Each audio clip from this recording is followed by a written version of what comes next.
स्थान है शिवनेरी दुर्ग, महाराष्ट्र। इनके पिताजी का नाम शाहजी भोसले था, माता का नाम जीजाबाई, और इनकी शिक्षा दीक्षा वही महाराष्ट्र में शिवनेरी दुर्ग में ही हुआ। लेकिन जितना प्रभाव उनकी माता का था, वही रामायण और महाभारत की कथाएं सुनाते थे, और वहीं से सूत्रपात हुआ, इनके अंदर वीरता का सृजन हुआ।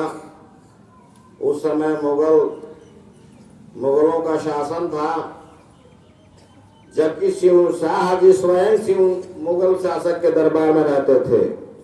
लेकिन जब एक बार ये गए तो उन्होंने उसको बादशाह को प्रणाम नहीं किया, सलाम नहीं किया, जो कोर्निश करते नहीं किए, ये वो बिगड़ा था। शाहजी के समझाने से किसी तरीका से वो मान गया, लेकिन शिवाजी को ये बात अच्छी नहीं लगी। उन्होंने कहा एक ऐसा मौका आएगा मेरे जीवन में, मैं ऐसा प्रयास करूंगा कि पूरी तरीका से हम मुगलों से मुक्त रहेंगे, उनके शासन से मुक्त रहेंगे। कालांतर में चलकर एक बार शिवाजी की माता जी बैठी थी, जहाँ किला था वहां बैठे थे, वहीं से सिंहगढ़ का किला था, और देखी, और उन्होंने शिवाजी को तुरंत बुलाया, बाल झाड़ना भूल कर शिवाजी को बुलाया, और उन्होंने कहा ये किला मुझे चाहिए।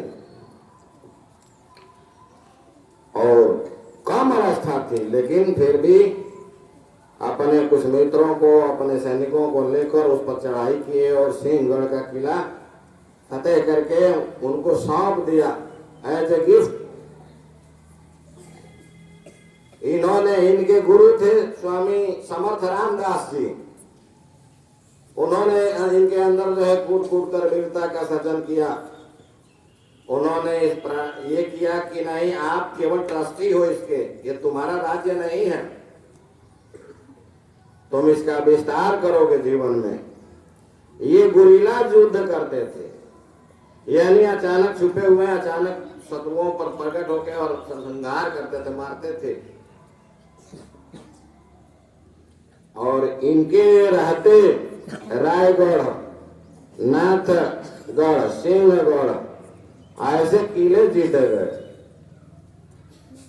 और कहते हैं इन्होंने हिंदवी साम्राज्य की स्थापना किया, जिसको कहते हैं इन्हीं को हिंदू पद बादशाही की उपाधि दी गई।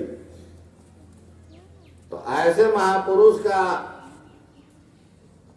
आज जन्म है, और सन जो है 1674 में इनको सिंहासन पर बैठाया गया, और 5 अप्रैल 1680 को ही इनका निधन हुआ था। लेकिन नहीं कहते हैं कि सिंह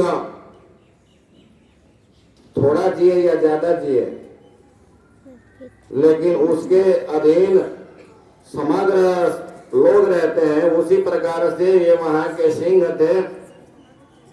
और जब तक यहाँ की संस्कृति रहेगी, इतिहास रहेगा, ये सनातन धर्म रहेगा, तब तक शिवाजी का नाम रहेगा। जय हिंद, जय भारत।